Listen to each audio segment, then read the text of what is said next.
welcome to Biblical Insights this evening. Tonight I'm taking a little different tact or different direction, and I want to talk about a subject that I call Back to the Future. Now this is based on a sermon I heard years ago by a man by the name of Dr. Dennis Kinlaw. Dr. Kinlaw was president of Asbury College for a number of years, and as a pastor I've heard him preach at a number of pastors' seminars, and he's one of those pastors I never can forget. I still remember what he said in his sermons. So this is kind of taken off on that. He was a teacher of the Hebrew language, knew a lot about Hebrew, and told about some interesting aspects of the Hebrew language.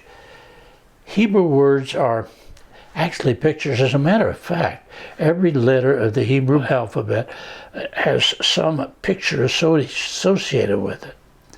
So my wife and I learned the Hebrew alphabet several years ago, and I've studied a lot about the Hebrew background of the Bible. So we want to start with that. So Dr. Kinlaw reminded us that a Hebrew man stands with a particular relationship to the compass, as well as a particular relationship to the clock. But in the compass, we need to remember that the Hebrew word for right, or like your right hand, is also the word for south. Interesting, isn't it? Shmole is the word for left, but it's also the word for north. Now, if you put your right hand to the south and the left hand to the north, what direction are you facing? You're facing east. Now, I looked these up in the lexicon, and here's what I found. The word for right is yamin, and it means right hand or right side, but also south. And the word for left is shmole, and it means the left hand, the left side, but also the word for north. Now, the word for east is also the word for the past. Man came from the east, so the Hebrew stands for facing the direction you came from. The future is behind him, to the west. So Dr. Kinlaw called it Back to the Future. Now, that's not a bad picture, is it? Not a bad position. Remember, God is eternal, past, present, and future. Also, remember that when he comes, we talk about him coming in the eastern skies. So Abraham sought the face of God who saw the future. Look at the past, but look at God who sees the future. So we back into the future. I like that position. Also, when Abraham looked in the past, he was looking at where he had been in his walk with God. And sometimes we need to remember what God has done for us and guided us in the past. And so I want to read a part of Genesis 22. It's the story of Abraham offering Isaac. Now, this was probably one of the toughest trials Abraham ever had to go through. But remember the picture, looking at God's face, backing into the future. So let's read that passage, chapter 22, verse 1 through 19. It says, "Now it came about after these things that God tested Abraham and said to him, 'Abraham,' and he said, 'Here I am.' And he said, 'Take now your son, your only son whom you love, Isaac, and go to the land of Moriah. And now listen to this. Offer him. There is a burnt offering on one of the mountains of which I will tell you.' So Abraham rose early in the morning and saddled his donkey, and took 2 of his young men with him, and Isaac his son, and he split wood for the burnt offering. And he arose and went to the place which God had told him. On the 3rd day, Abraham raised his eyes and saw the place from a distance. Now this tells us it was a 3-day journey. And Abraham said to his young men, "You stay here with the donkey, and I and the lad will go yonder, and will worship and return to you." And Abraham took the wood for the burnt offering, laid it on Isaac his son, and he took in his hand the fire and the knife. Now listen to this. So the 2 of them walked on together. And Isaac spoke to Abraham his father and said, "My father." And he said, "Here I am, my son." And he said, "Behold the fire and the wood, but where's the lamb for the burnt offering?" And Abraham said, "God will provide for himself the lamb for the burnt offering, my son." So the 2 of them walked on together. You see the picture? Back to the future, looking at God, looking at his history. The 2 of them walked on together. And then they came to the place of which God had told him, and Abraham built an altar there and arranged the wood. And he bound his son Isaac and laid him on top of the altar, on top of the wood. And Abraham stretched out his hand and took the knife to slay his son. But the angel of the Lord called to him from heaven and said, "Abraham, Abraham." And he said, "Here I am." That's the 3rd time now Abraham has said, "Here I am." And he said to him, "Do not stretch out your hand against the land, and do nothing to him, for now I know that you fear God, since you have not withheld your son, your only son, from me."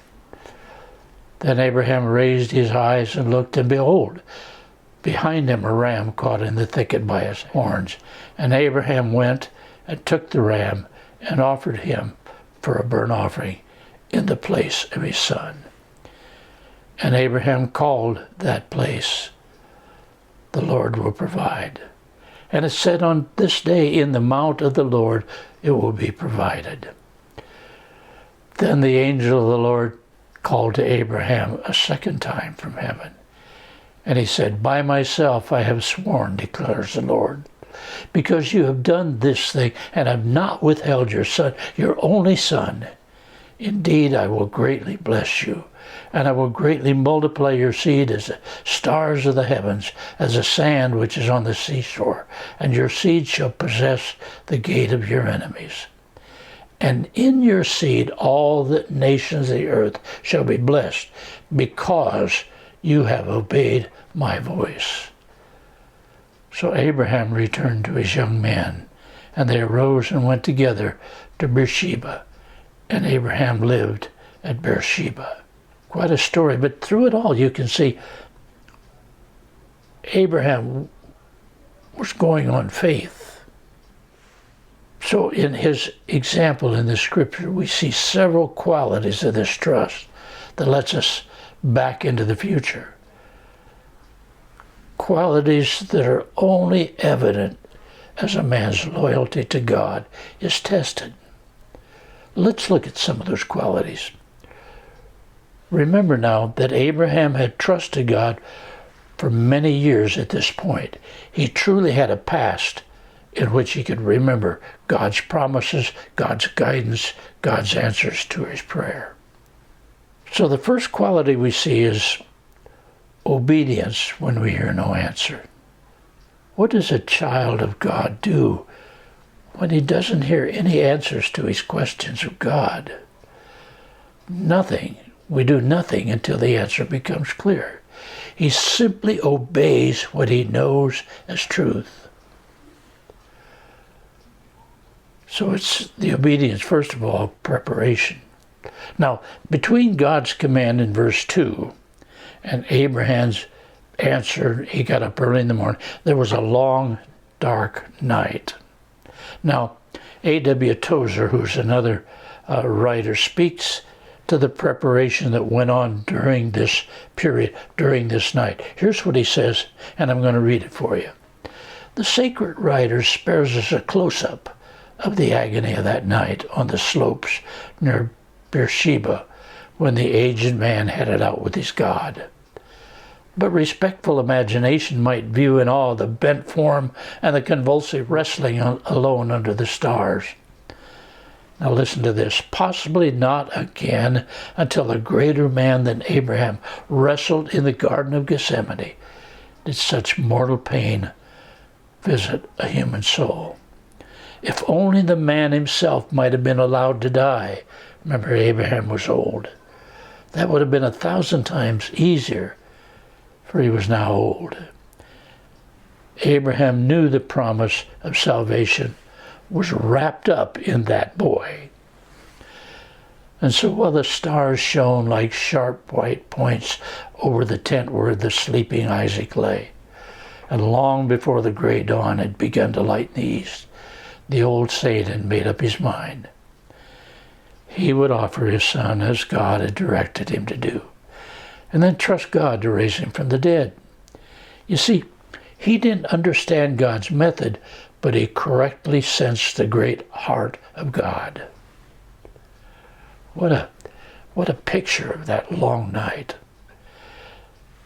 And so I ask myself and I ask you, have you ever had to obey without understanding God's methods? Obedience that doesn't delay. It said, early the next morning, he got up and saddled the donkey. He didn't put it off when he decided to obey God. Early the next morning. Now, even by obeying early in the morning, that didn't bring the answer. There was no answer when he began to carry out the command and saddled the donkey. So I ask, how far does a person have to go to prove his obedience? Far enough. And he's got to prove it even when no answers come from heaven. Abraham had confidence when he couldn't see the solution. You see, there's a difference between confidence and knowledge. When Isaac said, "Where's the lamb?" Abraham said, "God will provide." He hadn't seen this, but he still had faith. Abraham then was able to say, "I don't know how or when, but I know that God will provide."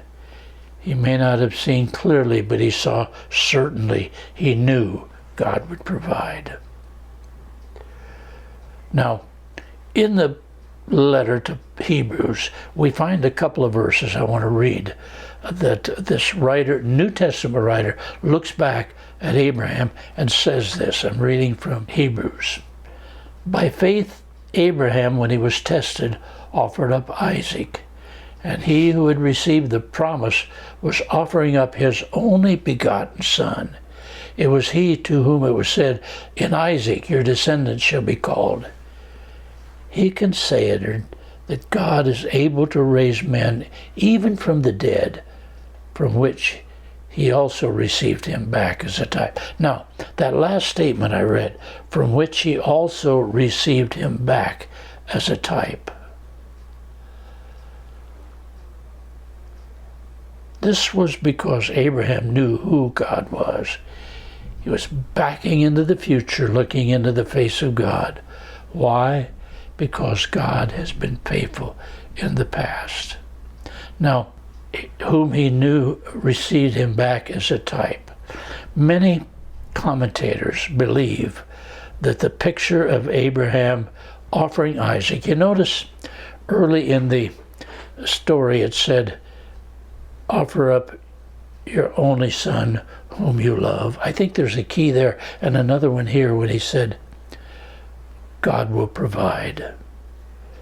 Many commentators feel like this is a picture of the Heavenly Father giving up his son. And that's why I think from which he received him back as a type. He received him back literally from the dead, because he had the sword up ready to kill him. And God saved him. So literally the type was Isaac was raised from the dead. He was as good as dead.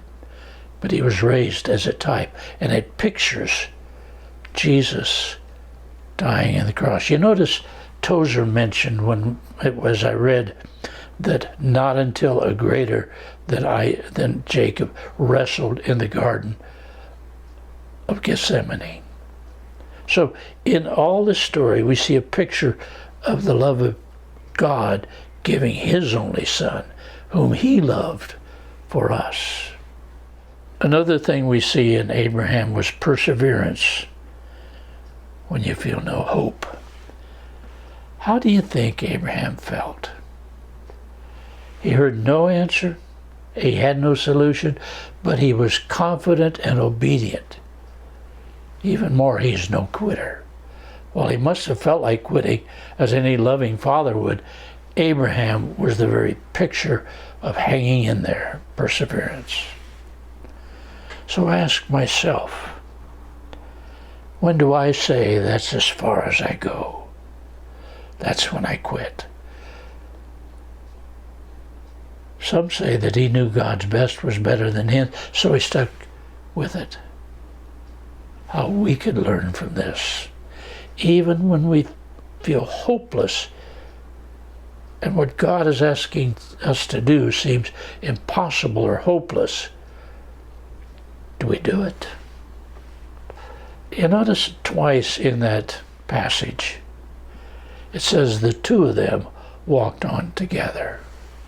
What do you do when you feel like quitting? Why do you keep going? They walked on together. So I have to ask, how would it feel to lose a boy?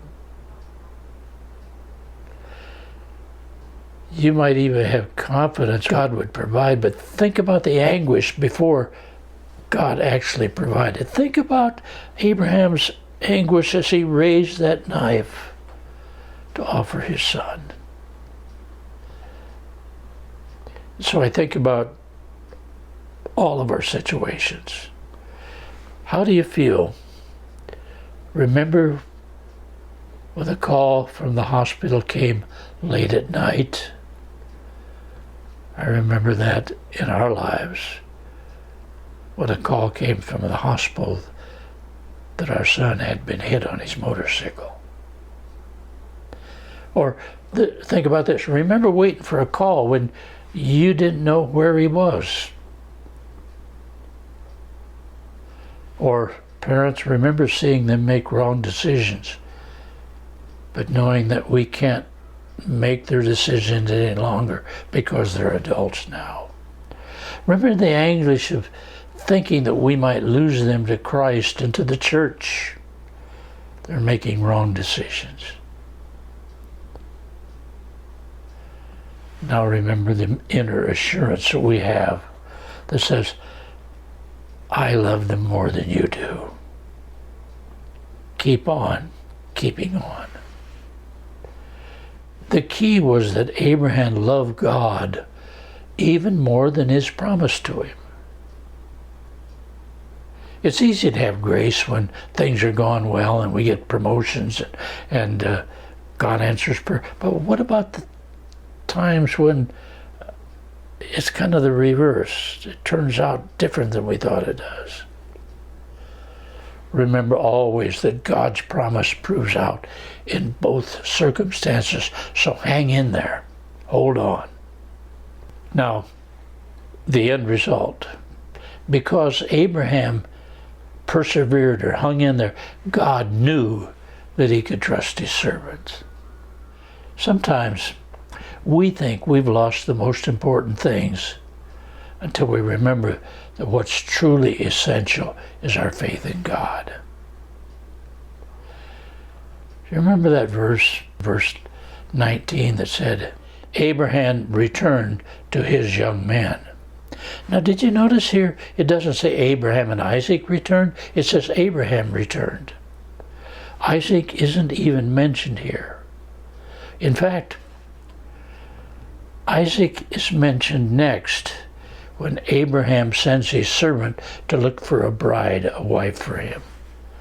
And then when Isaac is in the field and Rebecca comes and they meet, and Isaac takes her for his wife. I already mentioned that many scholars see this story as a picture, a type, or a type of Christ. The beloved son, the only son, was offered as a sacrifice, but Rosa began, and now we, who are his bride, are awaiting his return to take his bride. The next time Christ arose and went to heaven, the next time we'll see him when he comes for his bride. What a picture.